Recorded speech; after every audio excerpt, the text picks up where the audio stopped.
Au soir d'un jour bien ou mal mené, une introspection s'avère nécessaire. Cela dit, au lendemain de la 9e édition du Pélé jubilaire des jeunes du diocèse de Grand Bassam, événement riche en activités dont les fondements reposent sur une grande organisation, il est important de faire un bilan.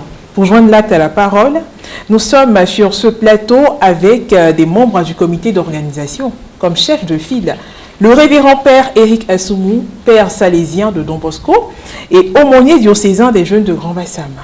Oui. Lucien Diosonoukoun, président du bureau diocésain des jeunes de Grand Bassam. Aimé Léon Djetouan, vice-président du bureau diocésain des jeunes de Grand Bassam. Serge Alain Kanga, secrétaire général du bureau diocésain des jeunes de Grand Bassam. Et Cassie Guy Charles, responsable à l'organisation au sein du bureau diocésain des jeunes de Grand Bassam. Bonjour mon père. Bonjour Myriam. Bonjour cher frère. Bonjour Myriam. C'est toujours un plaisir de vous recevoir ici à Ecclesia TV. 2 jours au sein du centre technique Don Orion de Bounois pour penser à l'avenir. Un avenir pour lequel on s'engage à vivre la chasteté. 3252 pèlerins au total, sans compter les organisateurs, c'est du beau monde, mon père. Alors parlez donc des commissions qui ont été mises en place. Est-ce au nombre de combien? Bon, nous avions autour d'une dizaine de commissions. On a la commission organisation, la commission restauration, rafraîchissement, il y a l'environnement.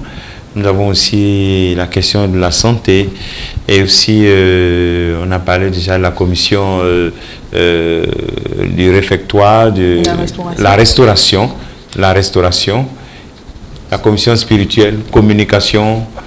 En tout cas, c'est une dizaine de commissions avec les différents comités jeunes dans l'organisation de notre pèlerinage. Bien. Certainement que le président va essayer de nous situer un peu sur le rôle de chaque commission. Certainement que certaines ont intervenu en amont, d'autres pendant, d'autres en aval. Donc, comment ça s'est fait? Ou bien il y en a d'autres qui ont fait tout le parcours? Oui. Expliquez-nous un peu. Oui, en fait, comme vous l'avez dit tout à l'heure, dans la pratique des choses, c'est qu'il y a d'abord la commission spirituelle qui travaille en amont d'abord, il faut se préparer spirituellement. Et cette commission a été chapeautée par notre aumônier qui donnait les directives aux différents comités jeunes. En dehors de cette commission, il y a eu la commission communication. Parce que pour un tel événement, il faut communiquer. Et donc la commission communication également a travaillé bien avant l'activité. Donc il y a l'avant, pendant, après. Il y a cette commission également qui est la commission mère, la commission phare, la commission organisationnelle, qui en son sein a des éléments comme par exemple le comité d'organisation qui déjà prépare le terrain bien avant, déjà à 2 semaines et souvent 3 jours avant l'arrivée des pèlerins, qui prépare, qui fait venir le matériel, qui installe le matériel, qui fait le nettoyage avec les personnes qui ont été cooptées pour la circonstance. Donc voici les commissions qui ont travaillé en amont. Et puis la commission restauration également qui, après l'évaluation du nombre de pèlerins que par exemple cette année nous devrions avoir, prépare également certaines choses comme les denrées, la réservation par exemple des aliments, du riz et tout ça, et que toute l'organisation soit bien organisée. Nous avons enregistré la présence de bénévoles. Étaient-ils affiliés aux commissions ou bien sont des personnes comme ça que vous avez choisies parmi les jeunes? Oui, en fait, pour ce pèlerinage, la question des bénévoles, c'était une des nouveautés. D'accord. Puisque dans les éditions antérieures, on avait les commissions et puis les CVAV, les scouts. Mais on s'est rendu compte que souvent, il y avait un problème de coordination. Et aussi, le nombre était insuffisant. Dans le sens que nous avons inventé cette question des bénévoles. Avec les jeunes, les bénévoles qui sont facilement, on peut parler de volontaires.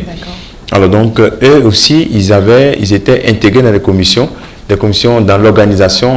On disait les thèmes zone tampon filles, zone tampon hommes, et puis zone tampon scène, c'est ceux qui étaient au niveau de la scène, puisqu'il faut conserver, il faut aider les jeunes à maintenir la discipline, à se lever quand il faut se lever, à être attentif. Donc ça nous manquait souvent, puisque le président des comités jeunes qui doivent jouer ce rôle, souvent, en voulant s'occuper de les jeunes, souvent ça les échappe. Nous, on voulait maîtriser tous ces aspects.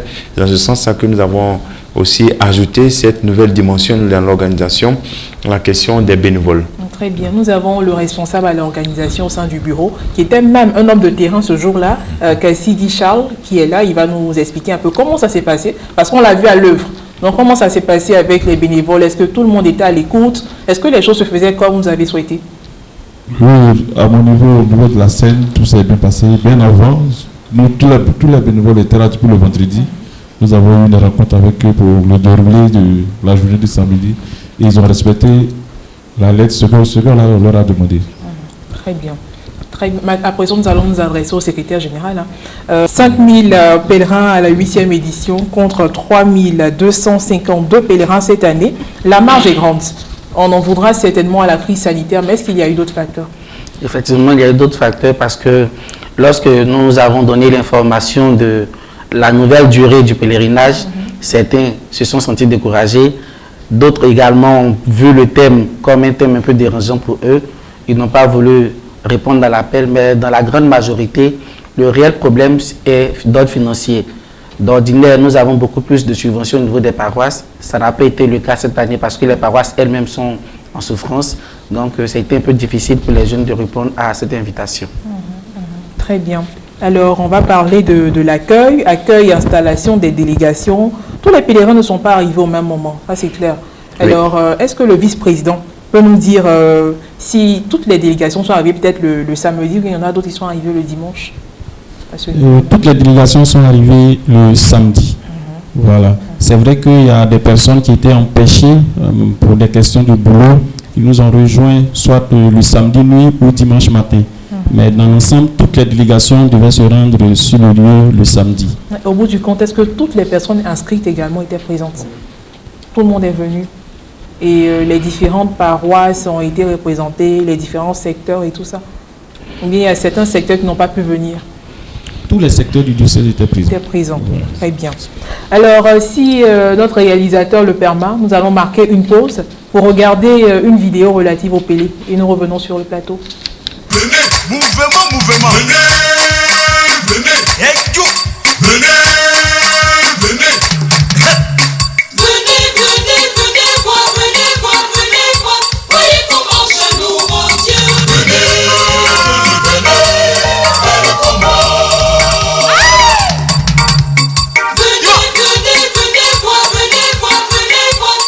comment je loue mon Dieu.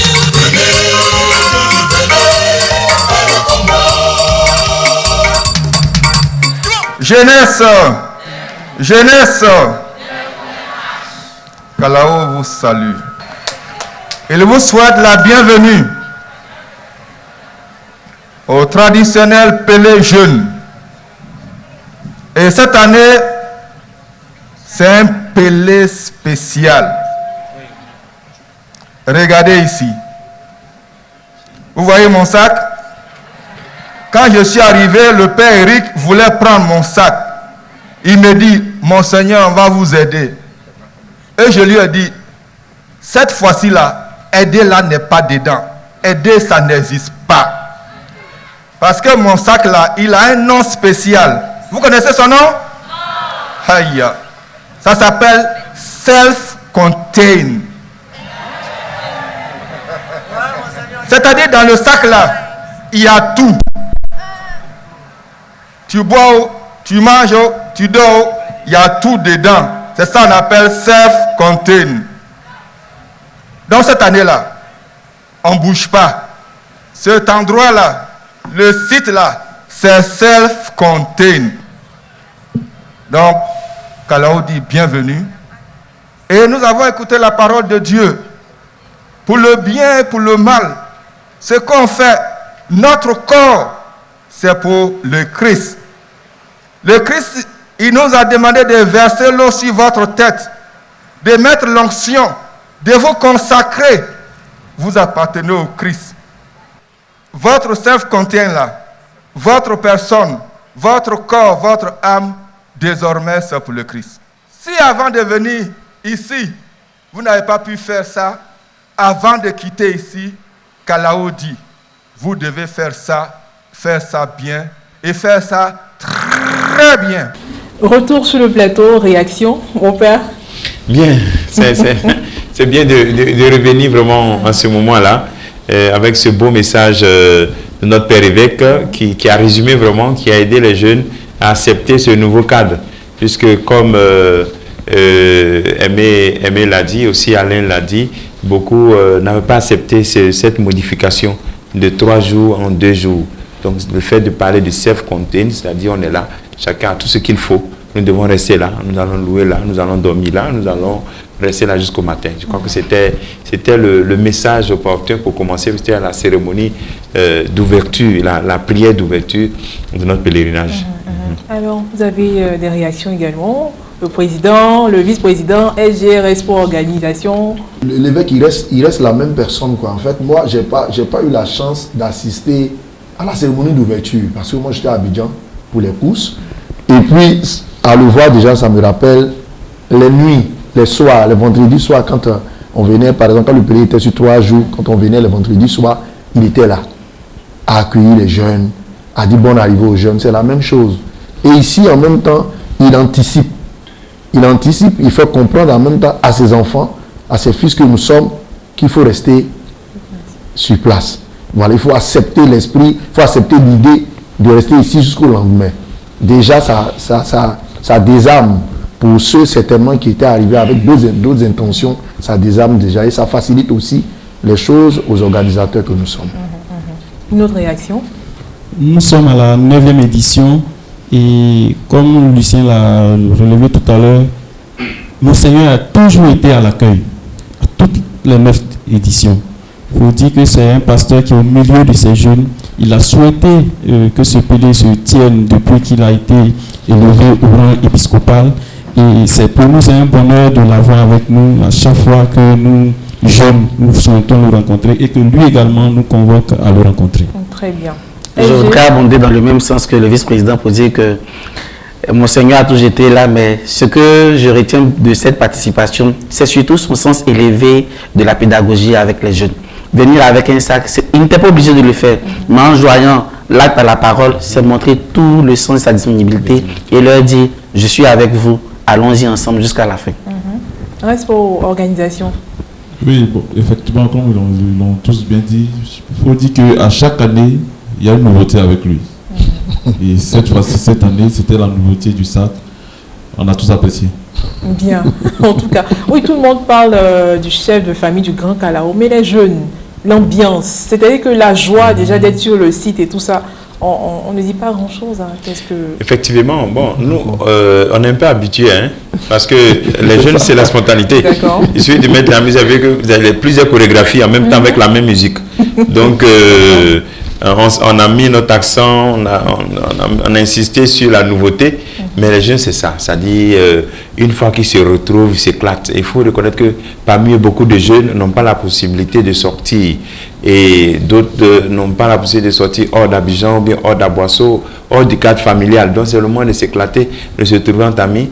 Et donc, pour nous, il n'y a rien de nouveau, mais c'est un peu la morphologie, la physiologie des jeunes, ça. C'est-à-dire, lorsqu'il y a quelque chose, et de manière spontanée, ils créent des ballets, et même ils inventent des chansons, l'animation. Le fait d'être ensemble, c'est fini. Il arrive quelquefois au cours des pélés qu'on fasse de petits classements comme ça pour s'amuser, voir un peu le nombre de participations. Alors cette année, pour la 9e édition, quelle a été la plus forte délégation? Ou du moins, d'où est venue la plus forte délégation? Okay. La plus forte délégation, comme on le dit généralement, on ne va pas chercher d'où en France. Donc c'est la paroisse du Père Aumônier du Césaire. Donc c'est la paroisse SFA qui est venue avec 320 pèlerins pour ce pèlerinage-là, la paroisse Saint-François d'Assise de Koumassi. Félicitations mon père. Merci beaucoup. Que la mobilisation était effective sur votre paroisse. Oui, le travail aussi de l'aumônier paroissial, hein, le Père Isidore, avec aussi le président des jeunes, ils ont dû faire un grand travail aussi. Très bien. Alors, pour mon avenir, je dis oui à la chasteté. C'était le thème général du Pélé et un enseignement portant sur le même thème a été dispensé aux jeunes par le Père Thibault de la communauté Saint-Jean. Il y a eu également 3 prédications. La première a été faite par le Père Ndoli Théodore. La deuxième a été conduite par la sœur Marceline Ebia, religieuse du Divin Amour. Et la troisième a été faite par le frère Jean-Paul Angaté. Mon père, pourquoi le choix de ces prédicateurs? Bien, d'abord, le Père Thibaut, en tant que prêtre et puis aussi prédicateur, et surtout la communauté de Saint-Jean, ils ont dû produire beaucoup de livres sur ce thème. Hein. Le Père Jean-Benoît Casteman, qui est de cette communauté de Saint-Jean. Donc, on s'est dit qu'ils seront mieux outillés pour nous parler avec un langage facile, avec des thèmes appropriés. Et c'est ce que le Père Thibaut a fait. Hein. Bon, il a bien présenté le thème avec les différentes dimensions, la question de la tendresse, la communication, pourquoi faut de la chasteté.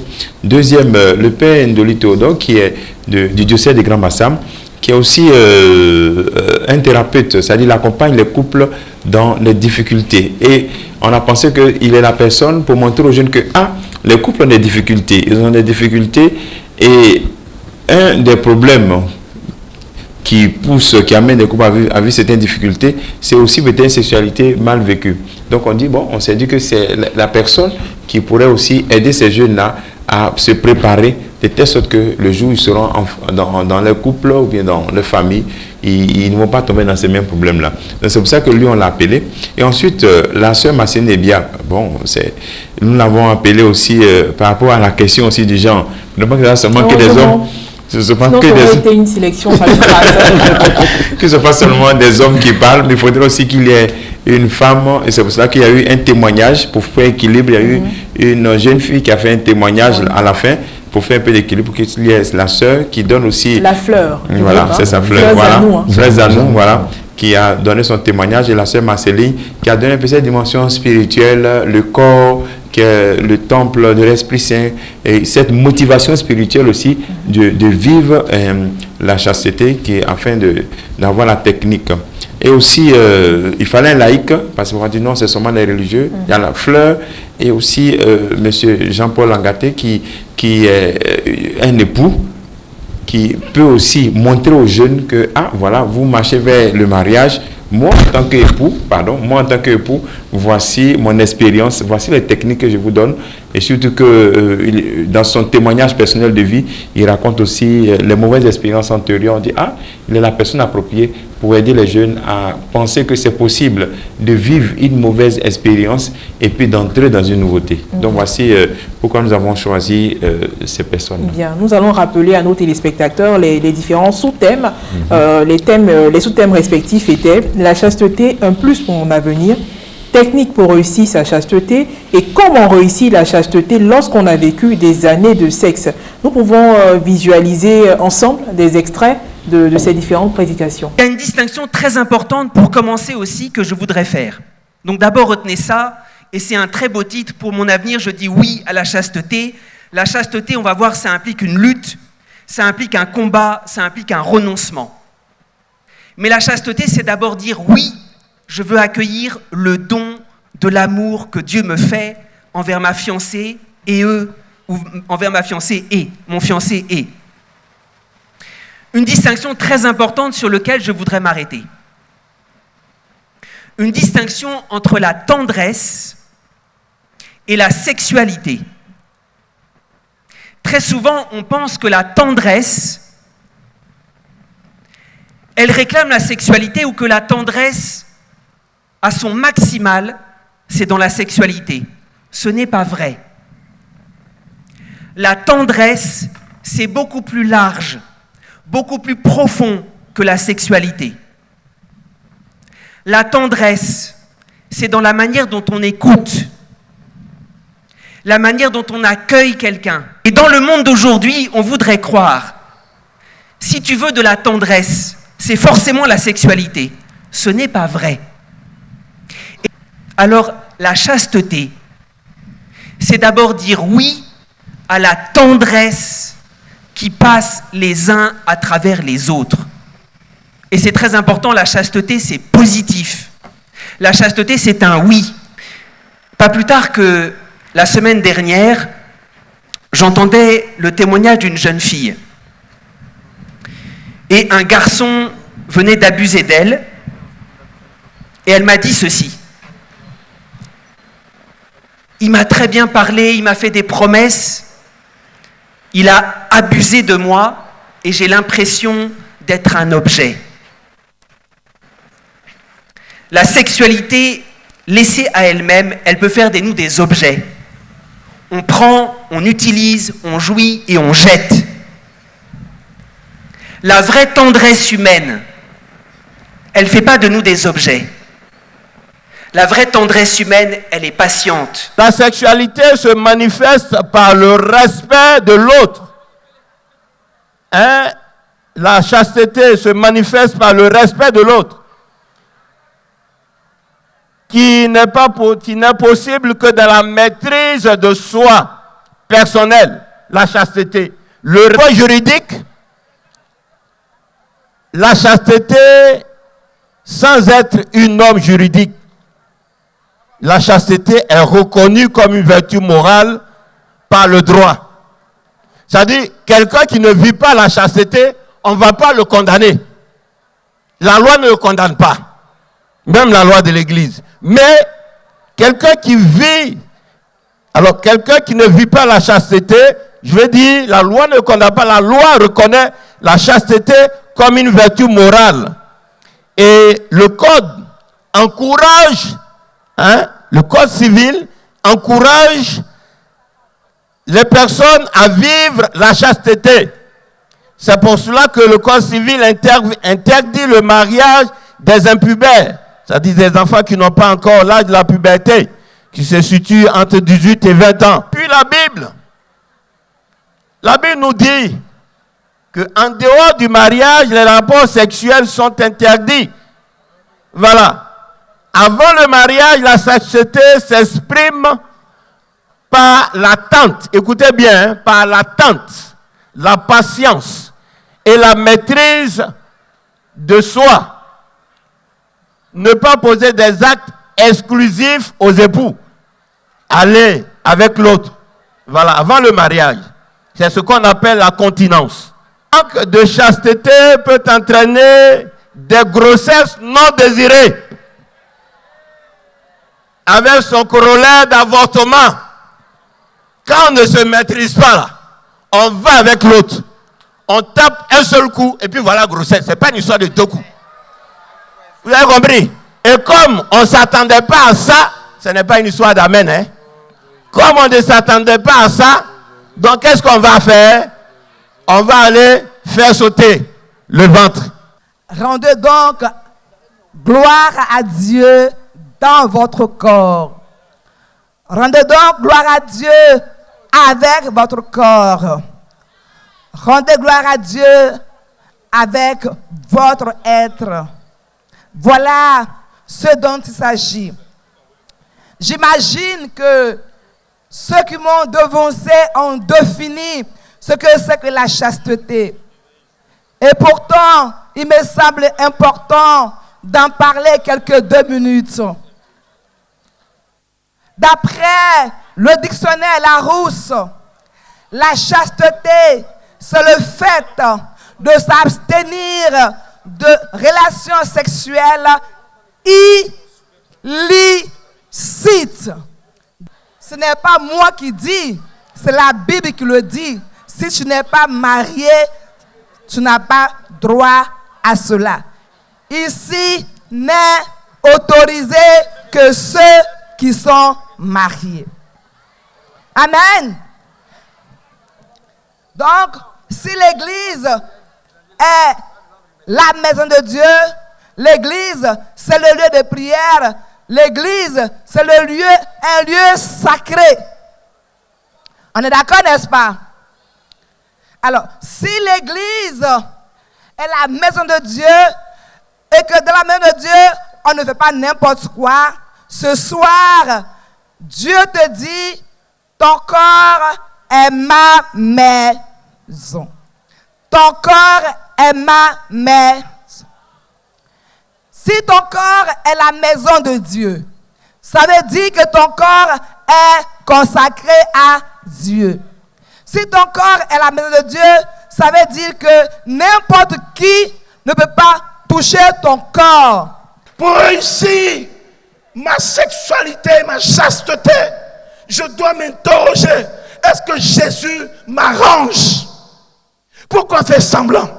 Pourquoi être orgueilleux? Pourquoi dire Oui, je suis un garçon viril. Je le sais. Je te respecte. Je suis au garde à bout pour toi. Mais vanité des vanités. Tout est vanité. La sexualité passera. La grossesse passera. Mais l'amour de Jésus pour toi ne passera jamais. Est-ce que tu peux dire l'amen, chrétien?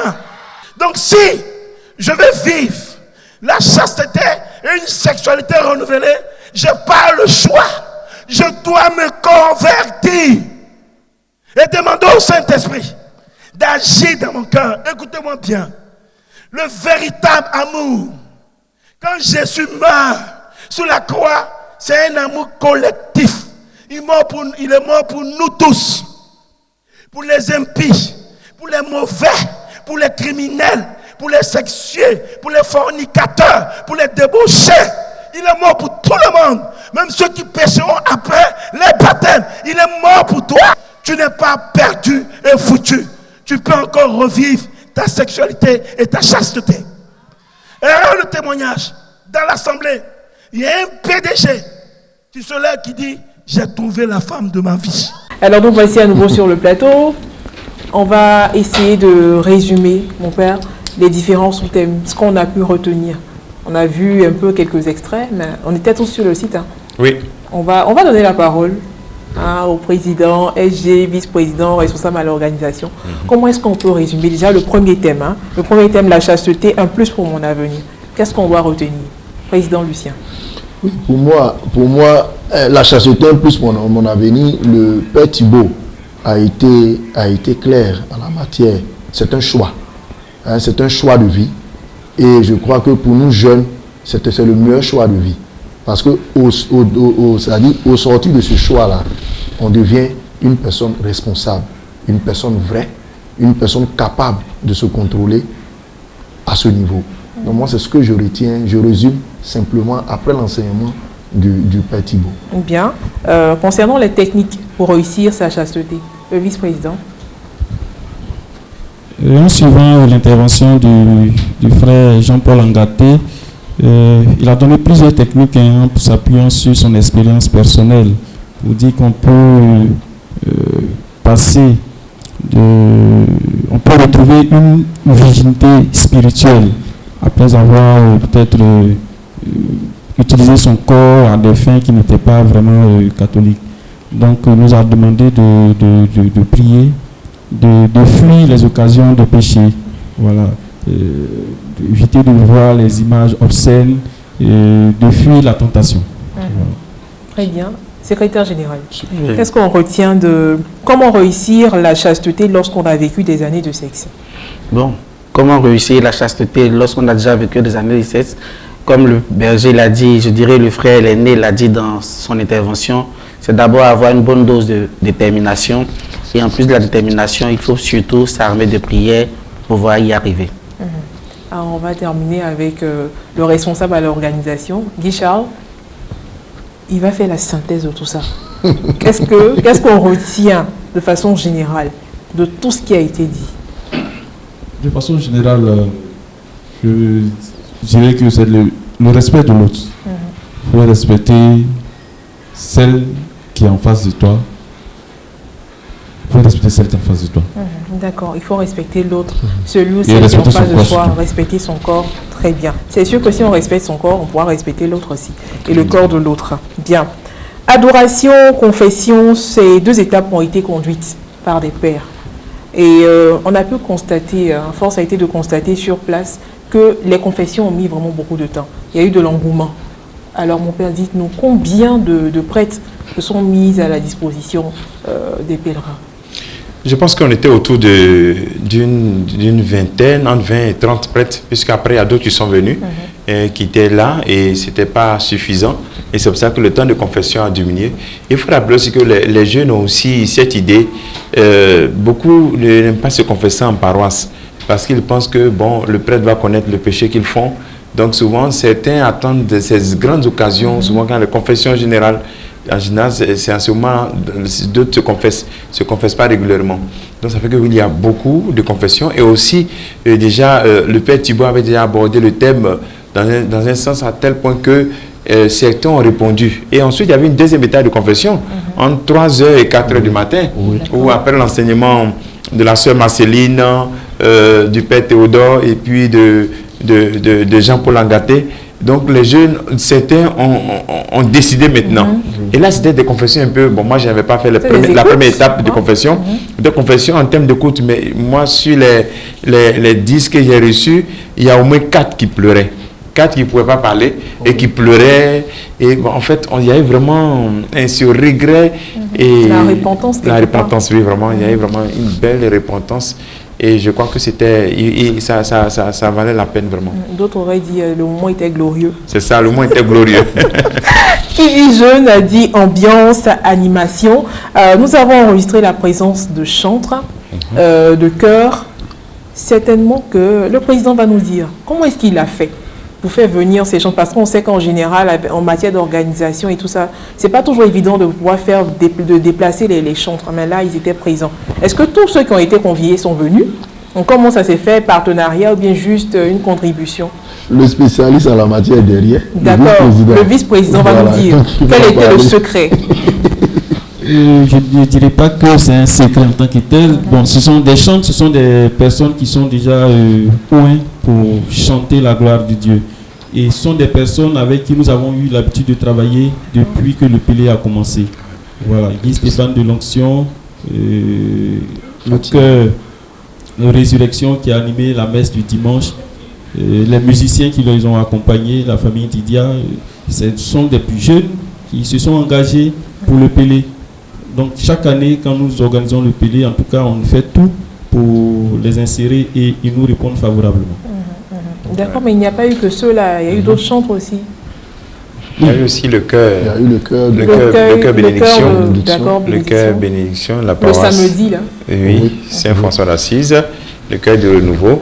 Et en fait, tous ceux-là sont jeunes. Et comme il a dit, il y a beaucoup qui sont habitués à venir au pèlerinage. Et avec qui nous avons, bon, on ne parle pas de partenariat, on parle de familiarité. Donc on est là, ils sont là. Voilà, et c'était vraiment très, très bien. Voilà. Il y a eu également Arsène de Fatima, qui est un jeune de Port-Boué, qui a cette habitude également de participer au pèlerinage, mais surtout Vitrice, qui est un ancien président du comité jeune de la paroisse Saint-Bernadette de Vridier-Canal, G6, qui a également participé, puisqu'il a un CD maintenant sur le marché, qui tenait surtout à rendre, je veux dire, à dire merci au Seigneur, surtout. C'est parti de là, de la 7e et 6e édition, où il s'était essayé à l'un de nos pèlerinages, à faire un peu d'atalakou, comme on le dit, au prêtre, au président qui était là. Et puis bon, aujourd'hui, on rend grâce à Dieu, il fait son chemin. Donc il tenait à dire merci, surtout à présenter aux jeunes, à partir de ce qu'il faisait, voici ce que ça devient. Alors Vitrice, c'est qui le jeune qui est venu, qui avait un style particulier. Oui, voilà. Un peu la dernière position. Apparemment, les pèlerins ont vraiment apprécié. Ils se sont retrouvés. C'est une génération. D'accord. Nous allons également revenir sur les moments forts de la veillée de prière Jésus dans mon bon lit.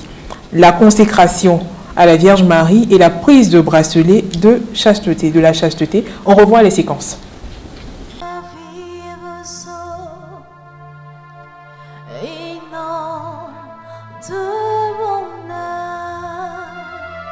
Je rappelle que le bracelet n'est pas obligatoire. Mais le bracelet est pour ceux-là qui ont décidé, à compter de ce Pélé, d'offrir leur chasteté à Dieu.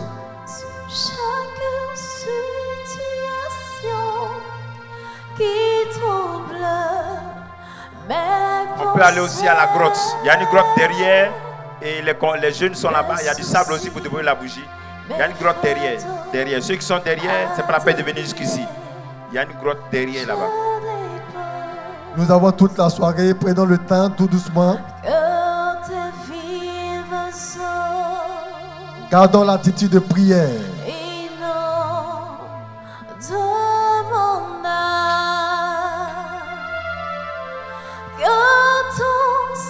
Rappelle-toi que c'est la nuit où tu dois prendre une décision pour Dieu.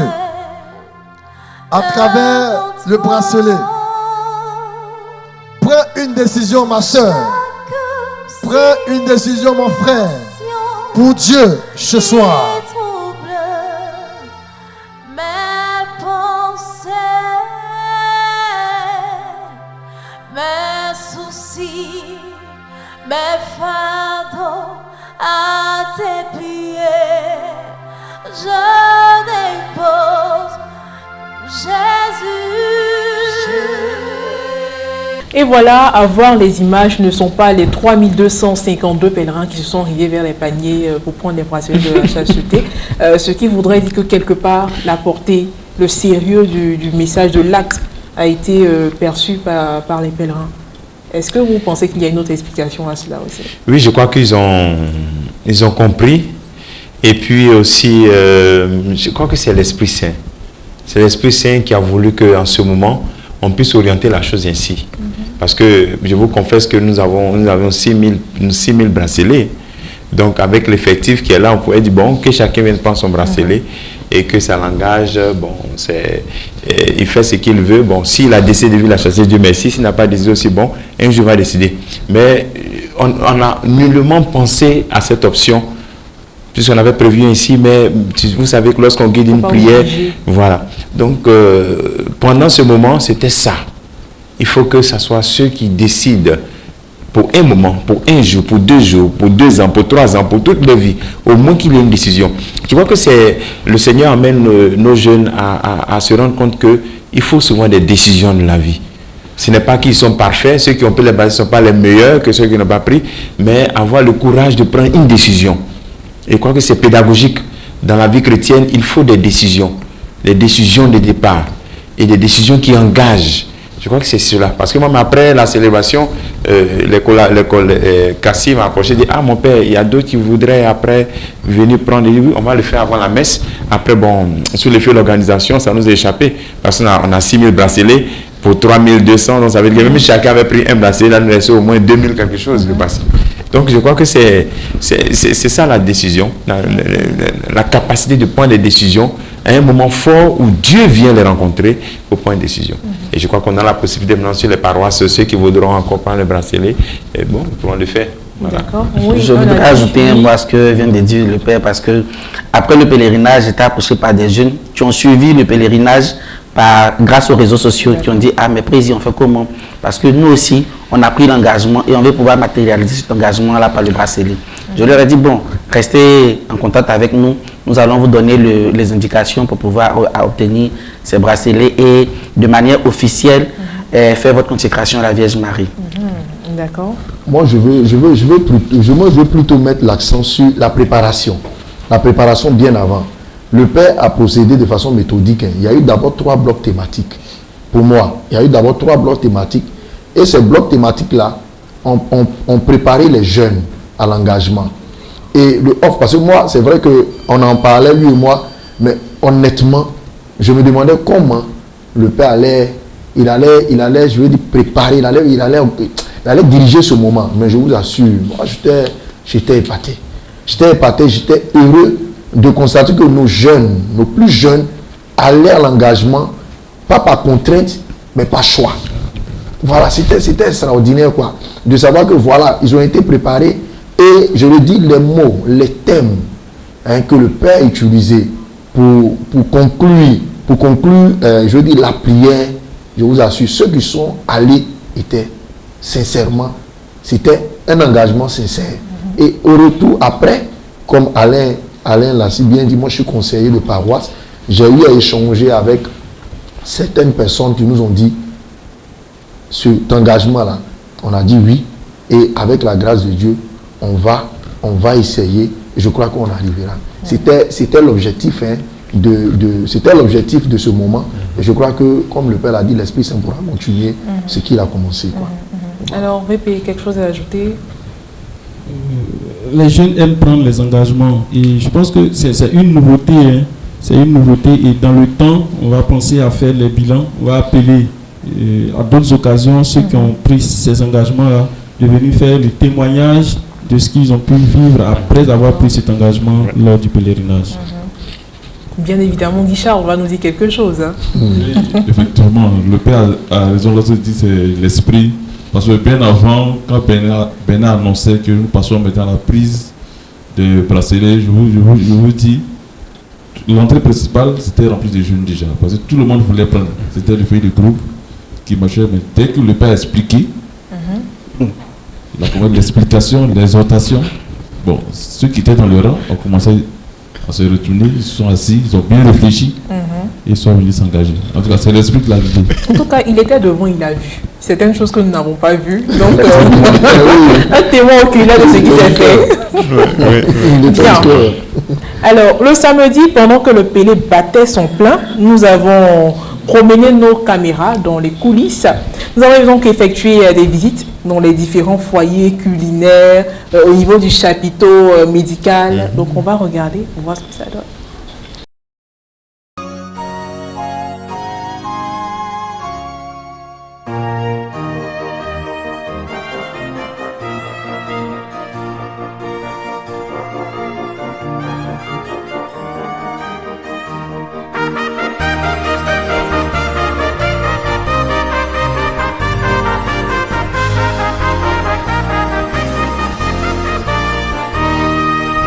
C'est depuis hier vendredi.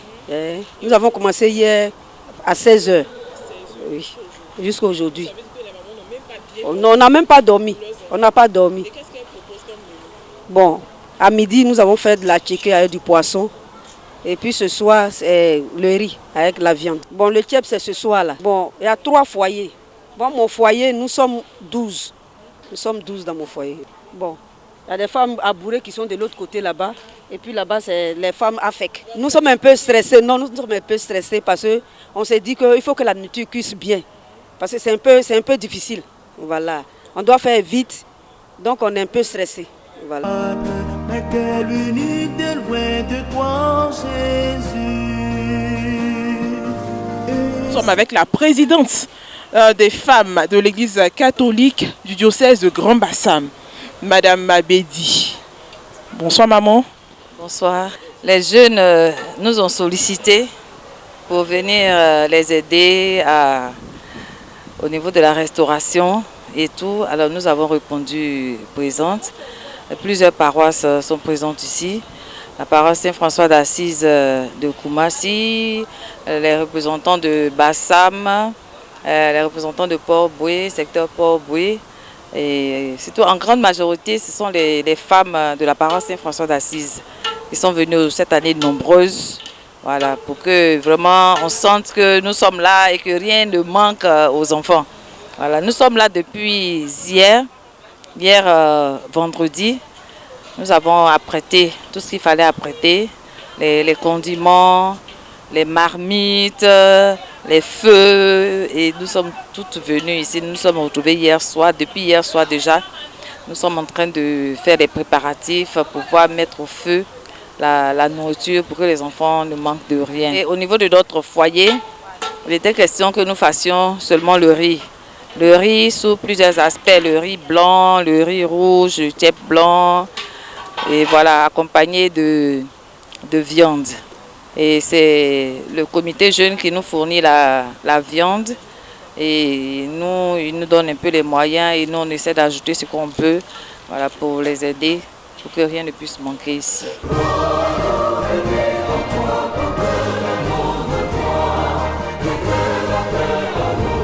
Depuis la première édition du pèlerinage de Cézanne, nous avons toujours été présentes pour faire à manger aux enfants. Et nous le faisons de bon cœur. En tout cas, tout se passe bien. On était 18 ici. Bon, il y a certaines qui sont rentrées parce qu'apparemment, bon, nous on attend pour pouvoir nettoyer les assiettes, laver les marmites et puis demain on va rentrer. Donc il y a une partie qui est déjà partie. Les 18 femmes sont issues toutes de la même paroisse ou bien c'est de combien de paroisses? Oui, il y a 3 de la paroisse Toussaint. Parce que quand on nous appelle, nous appelons la paroisse Toussaint parce que nous sommes tous dessus le plateau de Bonon, on est tout proche. Tous se viennent toujours en renfort pour faire la cuisine pour les jeunes.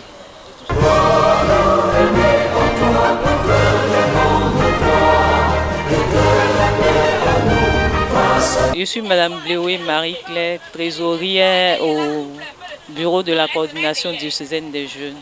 et responsable de la restauration pour le pèlerinage diocésain des jeunes. Nous sommes allés auprès des mamans des deux premiers foyers et elles nous ont indiqué votre stand également. Ici, c'est vraiment l'assaut final. Hein.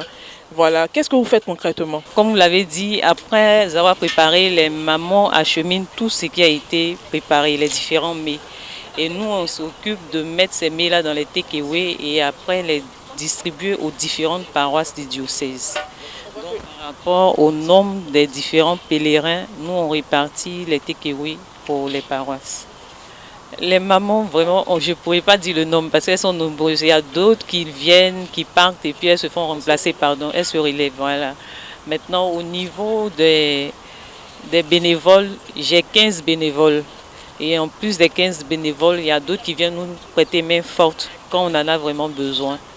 Donc, je peux dire qu'on est autour de peut-être une 60aine de personnes à travailler au niveau de la commission restauration. Et quelles sont les difficultés rencontrées? Bon, les difficultés, il arrive que deux fois, aujourd'hui par exemple, à midi, il y a eu un petit souci parce que les nombres de pèlerins qu'on avait n'étaient pas pareils avec ceux qui sont venus se présenter. Donc on a eu un petit écart. On a servi plus que ce qui était prévu de dispatcher. Depuis ce matin, nous avons reçu plein de cas. C'est des petits bobos, des céphalées, des douleurs abdominales et puis quelques accidents, quelques blessures. Le seul cas qu'on a reçu qui est un peu critique, c'est celle qui est couchée là, vous voyez, avec une hyperthermie. Je souhaite guérir pour pouvoir retourner à mes amis, pour pouvoir vivre mon pèlerinage avec fierté, pour pouvoir louer le Seigneur qui me donne la santé.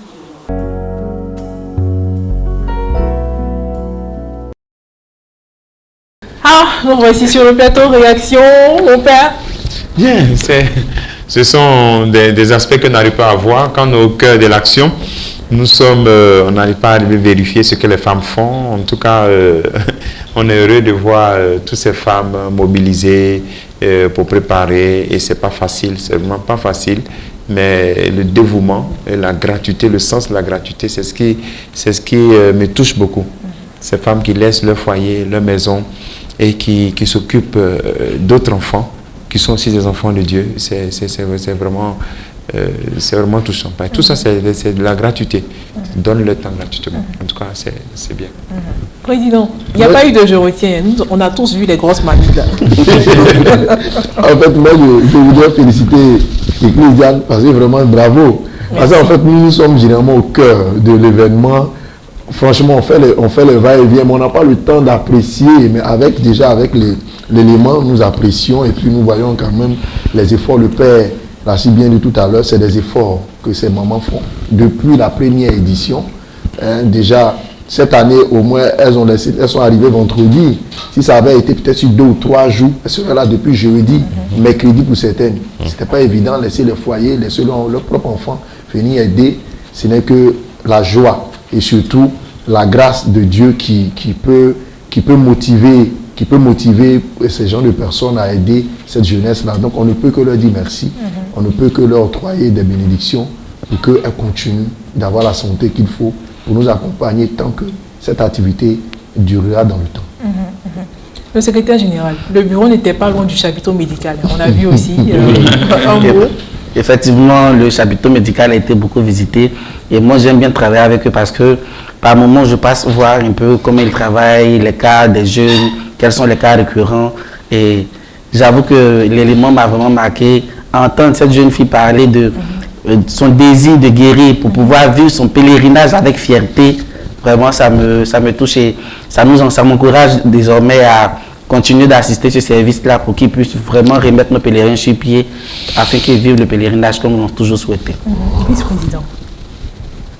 Oui, le bureau diocésain n'a jamais négligé cet aspect-là, l'aspect santé, parce que quand il y a des mouvements de foule, il y a certaines réalités auxquelles on est confronté. C'est pourquoi depuis un très bon moment, je crois depuis la 5e édition, on travaille avec un cabinet médical spécialisé pour vraiment accompagner les pèlerins qui ont des petits bobos lors du pèlerinage.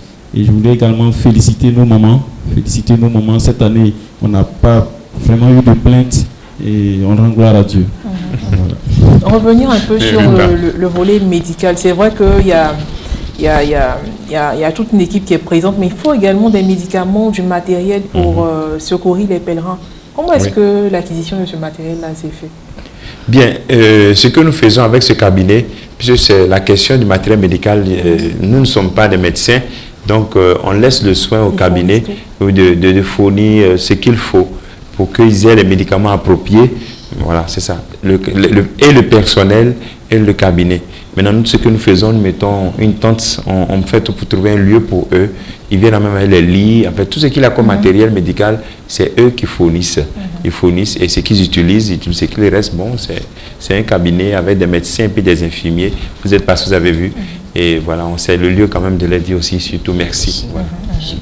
Nous n'avons pas oublié notre responsable à l'organisation. Nous revenons à vous. Réaction face à ces éléments que nous avons visualisés ensemble.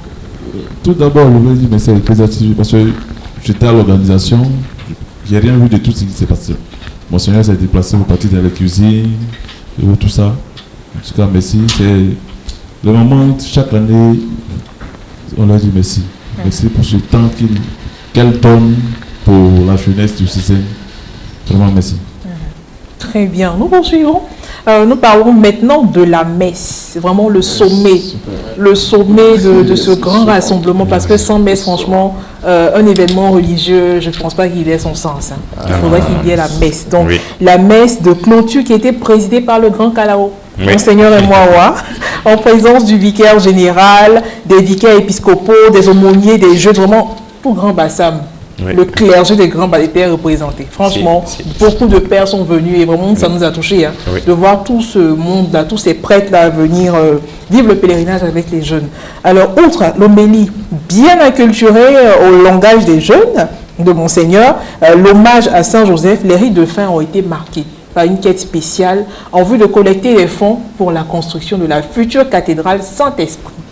Nous allons revoir la procession avec les pas de danse, tout ça, nous allons revoir. Vraiment, ambiance impressionnante.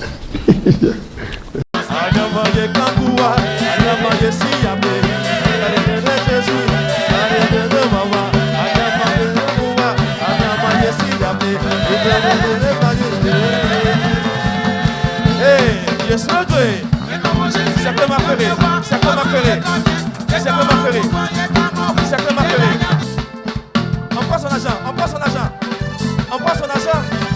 Hey, je vous attends. Vous la quête.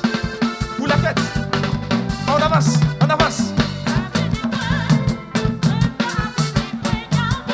Venez avec l'argent. L'argent. C'est comme ma ferrée. On prend son argent.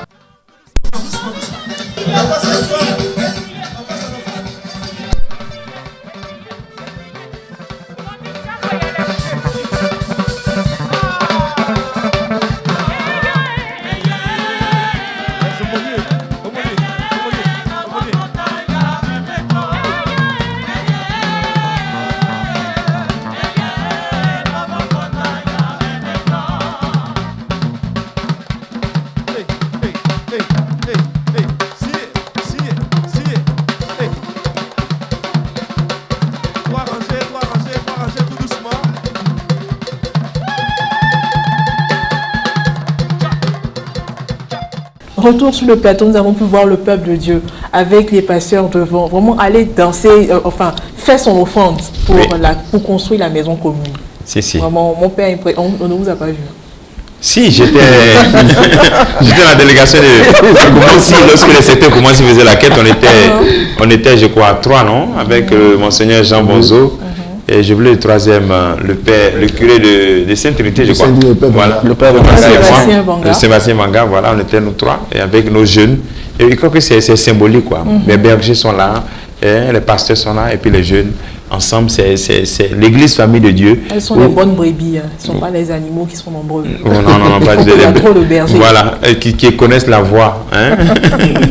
la voix du bon pasteur. Et donc c'est cela. Et puis vous m'avez manifesté leur désir aussi de voir cet édifice enfin se terminer. Donc les jeunes ont donné cette contribution pour pouvoir acquérir des bancs. Voilà. Je crois que la quête a fait autour de 626 000. 625 000 comme ça, voilà. D'accord. Très bien. Alors, Président, nous allons parler de l'implication des jeunes dans ce projet qui est propre au diocèse de Grand Bassam. Projet de construction de la future cathédrale. Oui, je veux dire, depuis le lancement de ce projet, nous jeunes, nous avons pris une part active. Déjà l'année surpassée, l'année avant le corona, nous avions participé déjà au projet en donnant une contribution pour, je veux dire, une contribution des jeunes à partir du pèlerinage, puisque en dehors même de la contribution que nous avions donnée, il y a eu également cette quête spéciale lors de cette 8e édition là pour la construction de la cathédrale. Ce qui se fait déjà, nous continuons toujours la mobilisation parce que c'est un vœu, et puis je crois que c'est un projet qui nous est cher à nous tous. Donc nous allons continuer cette sensibilisation déjà dans nos paroisses. À un moment donné, nous avons demandé à plusieurs d'entre nous de souscrire d'abord à l'opération et puis de participer également, de donner notre participation. Et puis le reste, c'est la mobilisation. Répondre présent lorsque on nous fera un appel pour continuer à donner notre contribution pour ce projet. Autre réaction concernant toujours la même question.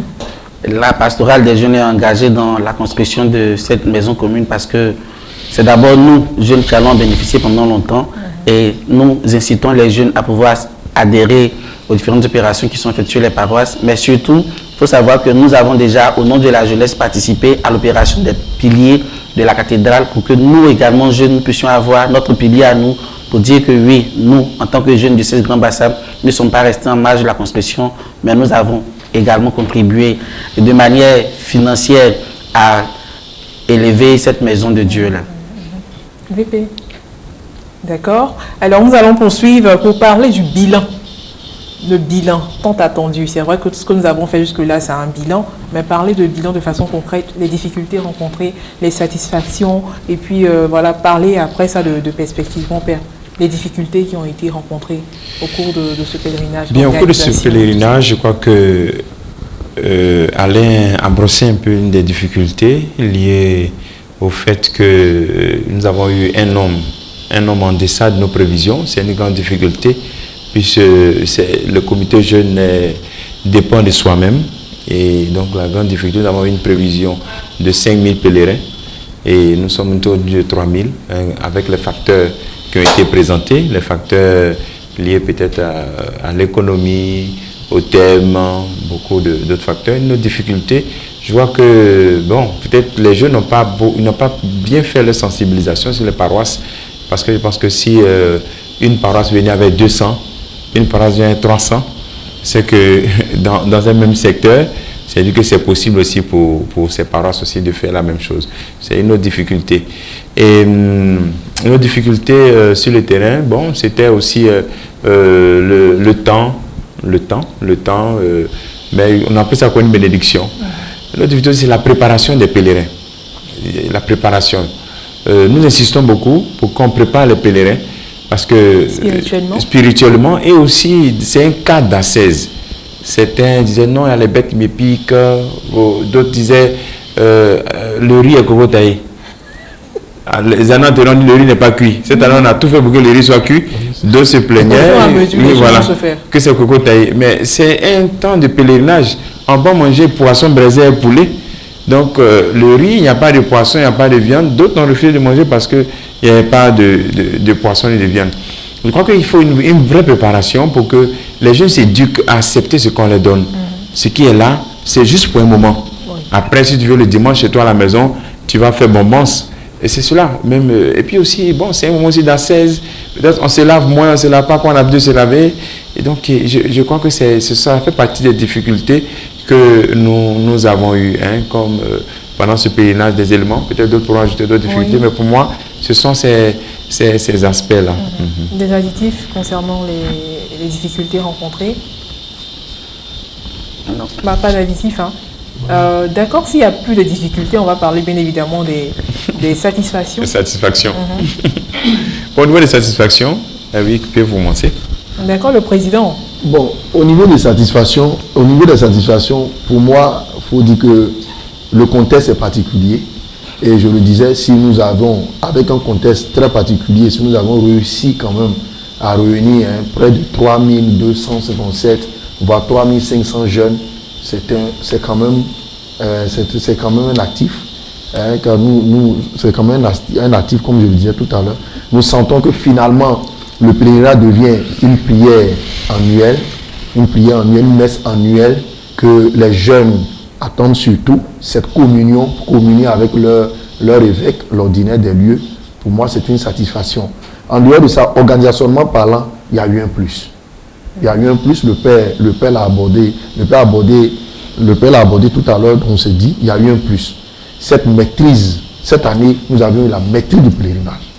Ça, il faut le dire, nous avions eu la maîtrise du pèlerinage. Les hommes étaient à leur place.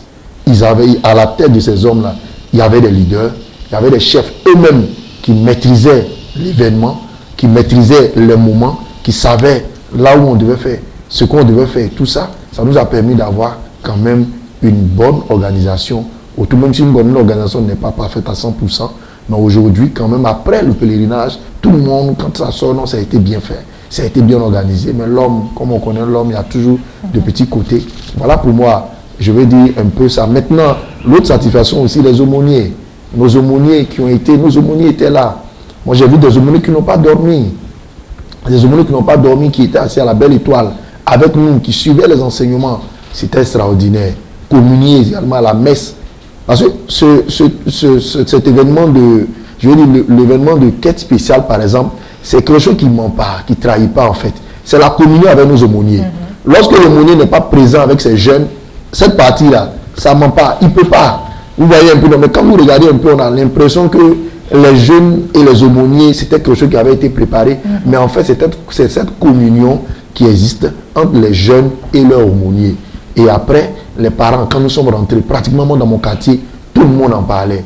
Par rapport au Facebook, l'information est passée, l'enseignement a été vu. Même j'ai un aîné, un grand-père même qui me disait, il a dormi après l'exhortation du père Éric Assoumou. Et là, on était à 3 heures du matin. C'est extraordinaire. Quelque part, le message est passé. Quelque part, les gens ont suivi ce qui a été fait. Et donc, pour moi, c'est une satisfaction. Vice-président, satisfaction. Ma satisfaction réside dans le fait que le pays ait lieu. Parce que avec la crise, c'est dans le même cadre de crise sanitaire l'année passée que le pays n'a pas pu se tenir. Et beaucoup de personnes pensaient que, comme la crise est encore d'actualité, le pays n'allait pas se tenir. Mais nous avons pu, par la grâce de Dieu, tenir ce pays. C'est vrai que le nombre a été réduit, mais le pays s'est tenu, le fil n'est pas coupé. Pour dire que l'action spirituelle va continuer, la communion avec notre évêque va continuer jusqu'à ce que Dieu en dispose autrement. Cher responsable à l'organisation. Oui, très très satisfait pour cette année, l'organisation du pèlerinage. Ce que je peux dire, c'est vrai, dans le programme initialement, nous devions finir autour de 4 heures, y compris le conseil autour de ça. Les jeunes ont accepté ce pèlerinage. À un moment donné de la nuit, la veillée dans mon pays, ils l'ont accepté. Ils voulaient vraiment vivre ce pèlerinage. Et rester jusqu'à 5h, 5h30, on n'avait pas prévu ça. Mais vraiment, ils ont vraiment adhéré à l'esprit qu'on avait mis en place. Bon, moi, ma satisfaction est surtout au niveau de l'apport spirituel que les jeunes ont reçu à travers ce pèlerinage. Quand on fait un peu attention à tout ce qui a été véhiculé comme message, tout ce qui a été vécu par ces jeunes, je pense que le pèlerinage a apporté beaucoup aux jeunes qui étaient disposés. Quand je prends le temps d'adoration, je voyais tous ces jeunes prier, tous ces jeunes qu'on transportait en salle d'intercession pour qui on priait. Et même parmi eux, il y a certains qui parlaient, qui donnaient des messages, je dirais, d'encouragement, d'invitation à vivre la chasteté à leurs amis. J'ai dit, mais c'est ça qu'on a voulu empêcher les jeunes de vivre. Heureusement que cela est arrivé et cela s'est véritablement manifesté lors de la messe de clôture. Toute cette communion, sentir, je dirais, la crème, sinon les plus hautes autorités de notre diocèse avec nos jeunes pour vivre ce moment singulier, c'était vraiment beau à voir et c'est une grande satisfaction pour moi. Alors mon père, dans la vie, il faut être plus que reconnaissant, c'est sûr, je ne vous apprends rien. Oui. Les remerciements.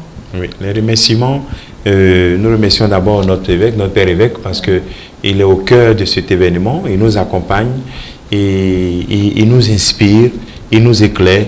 Remercier aussi les curés de paroisse et les aumôniers qui ont tout fait pour venir les jeunes.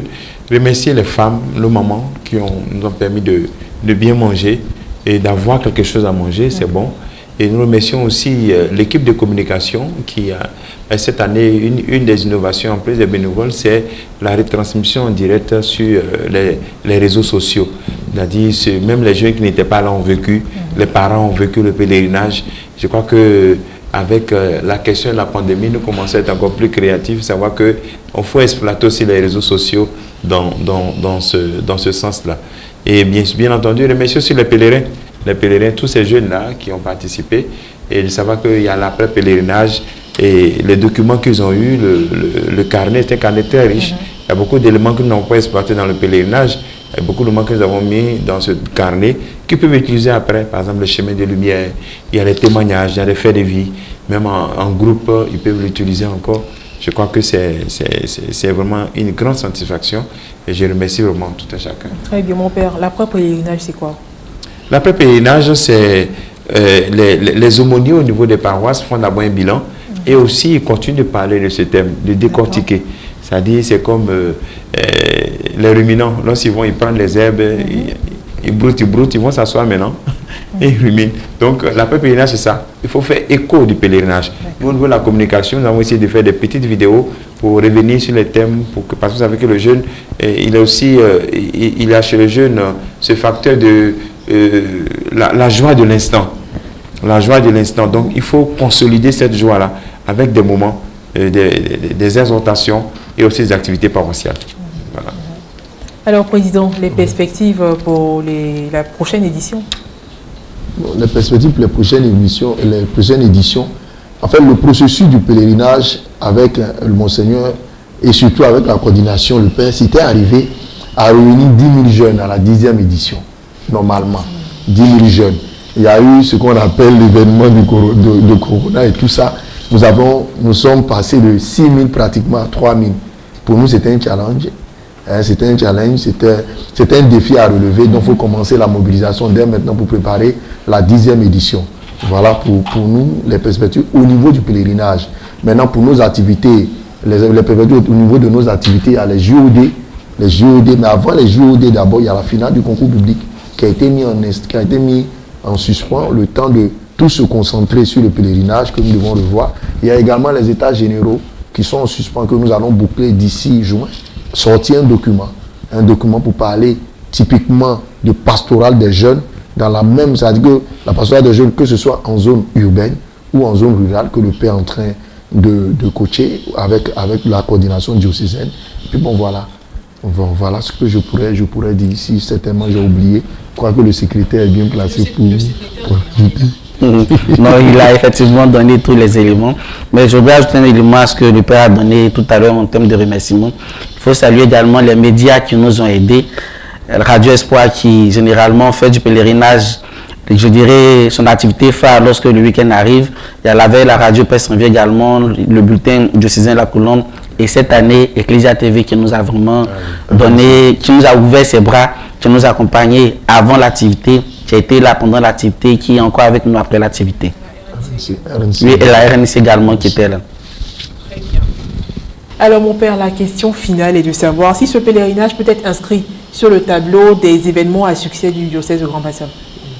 Oui, je crois. D'ailleurs, le diocèse l'a manifesté, puisque la coordination diocésaine des jeunes a reçu le prix Ngamonou, puisque le prix Ngamonou, c'est un prix d'encouragement de toutes ces entités qui rendent la vision de Monseigneur et aussi qui rentrent dans la vision de Ngamonou, de savoir que nous sommes ensemble, nous sommes une église famille de Dieu et aussi qui œuvre à la bonne marche diocèse. Et donc je vois que recevoir ce prix-là, c'est le signe que le pèlerinage qui est l'une des activités phares de la coordination peut-être s'inscrire parmi les activités phares même de ce diocèse de Grand Bassam. Alors c'est déjà la fin de l'émission, on va faire un tour de parole rapide. Président, oui. Qu'est-ce qu'on retient? Moi, ce que je peux retenir déjà, c'est de réitérer encore mes remerciements, surtout à Ecclesia TV, surtout pour l'apport cette année autour de notre activité phare, le pèlerinage. Dire merci également au Grand Kalao. Voilà, il faut lui dire merci pour sa disponibilité, sa sollicitude surtout. Voilà, quelqu'un qui ne ménage aucun effort concernant, malgré son calendrier chargé, par moment même sa santé, qui par moment même est chose, mais quand même qui se rend disponible pour nous. Il nous accompagne. Le Père l'a dit tout à l'heure, désormais, ce n'est même pas la coordination qui donne même la date du pèlerinage. C'est Monseigneur dans son calendrier annuel qui l'instaure, qui choisit déjà la date. Et puis, à nos jeunes, leur dit merci. Merci. Et puis, c'est la bonne part. La bonne part, c'est Jésus. C'est lui qui est notre modèle. Il faut que nous acceptions de prendre part à cette bonne part-là. Et puis, continuer cette formation, continuer à respecter cet engagement que nous avons pris tous autour de ce thème-là, pour que Dieu, dans sa grande bonté, puisse nous aider. Très bien. Le vice-président. Oui, notre évêque nous donne l'occasion de le rencontrer, nous, jeunes de Grand Bassam, 2 fois dans l'année. Le pèlerinage et les journées des Olympiades diocésaines, JOD. Et c'est quelque chose à féliciter. Ce n'est pas donné à tous d'avoir notre Père évêque avec nous durant toute l'activité, que ce soit sur 1 jour, 2 jours, 3 jours, il est présent avec nous. Et j'aimerais inviter les jeunes à répondre favorablement à son appel. Ce n'est pas donné à tous, comme je le disais tantôt.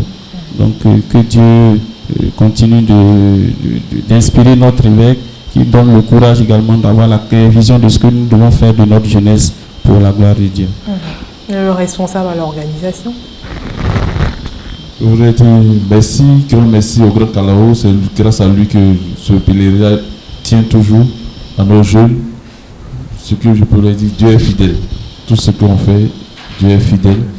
Toutes les formations qu'ils ont pu avoir durant ce pèlerinage, et de continuer en paroisse avec leurs amis, leurs frères et sœurs à la maison, de continuer à partager l'expérience qu'ils ont eue en participant à ce pèlerinage de cette année. Le secrétaire général. Moi, je voudrais m'adresser aux jeunes en reprenant cette phrase de Monseigneur lors de son homélie. Vous avez invité Jésus dans votre Boeing, il est venu, il est resté dans votre Boeing. Donc, à mes jeunes, sachez que c'est un pacte que nous avons tous signé avec Jésus. Il est avec nous, il continuera de nous conduire tout au long de notre vie. Donc, soyons toujours mobilisés à répondre présent à chaque fois que Monseigneur, par le biais de la coordination du comité jeune, nous invitera à une quelconque activité. Et surtout, restons toujours disposés à vivre en Église. Mon père, le dernier mot vous revient. Le dernier mot me revient. Oui. Bien. Bon, je ne peux que reprendre une citation de notre évêque, une citation très brève. Demain s'écrit aujourd'hui. Nous avons cela au nom du Père et du Fils, et des livres de notre Père évêque. Alors nous avons voulu écrire demain aujourd'hui et qu'on fait comprendre aux jeunes que c'est le demain là qui doit écrire aujourd'hui, prendre des engagements, les encourager, tous ceux qui ont pris cette décision de vivre la chasteté, ceux qui n'ont pas pris cette décision, savoir que c'est une manière pour eux de garantir leur avenir à tous les niveaux, au niveau professionnel, au niveau affectif et même au niveau spirituel. Donc prions le Seigneur afin que tous nos jeunes puissent vivre dans cette voie et que nous puissions être la lumière, parce que l'obscurité essaie de nous envahir, que nous avons laissé envahir par l'obscurité. Il faut toujours présenter ses valeurs et je n'ai pas honte de dire, moi, je vais vivre la chasteté. Jeunesse, debout. Jeunesse, Debout et marche. Nos invités, je le rappelle, le révérend Père Éric Assoumou, Père salésien de Don Bosco et aumônier diocésain des jeunes de Grand Bassam, Lucien Diosonokoun, président du bureau diocésain des jeunes de Grand Bassam. Était également présent Aimé Léon Djetouan, vice-président du bureau diocésain des jeunes de Grand Bassam, Serge Alain Kanga, secrétaire général du bureau diocésain des jeunes de Grand Bassam, et Cassie Guy Charles, responsable à l'organisation du bureau diocésain des jeunes de Grand Bassam. Merci d'être venus. Vraiment bravo pour votre dynamisme, pour votre détermination. Nous avons vraiment apprécié le fait que nous avons passé toutes ces minutes avec vous, tout ce temps avec vous. Chers téléspectateurs, c'était également un réel plaisir de vivre cette émission en votre compagnie. Merci à l'équipe technique. Merci à vous de nous avoir suivis. Que Dieu nous veille sur nous. Amen. Amen. Le Seigneur soit avec vous. Et avec votre esprit. Dieu Tout-Puissant vous bénisse, lui qui est Père, Fils et Saint-Esprit pour les siècles des siècles. Amen. Bénissons le Seigneur. Nous rendons grâce à Dieu. Allez, bye bye. Bye.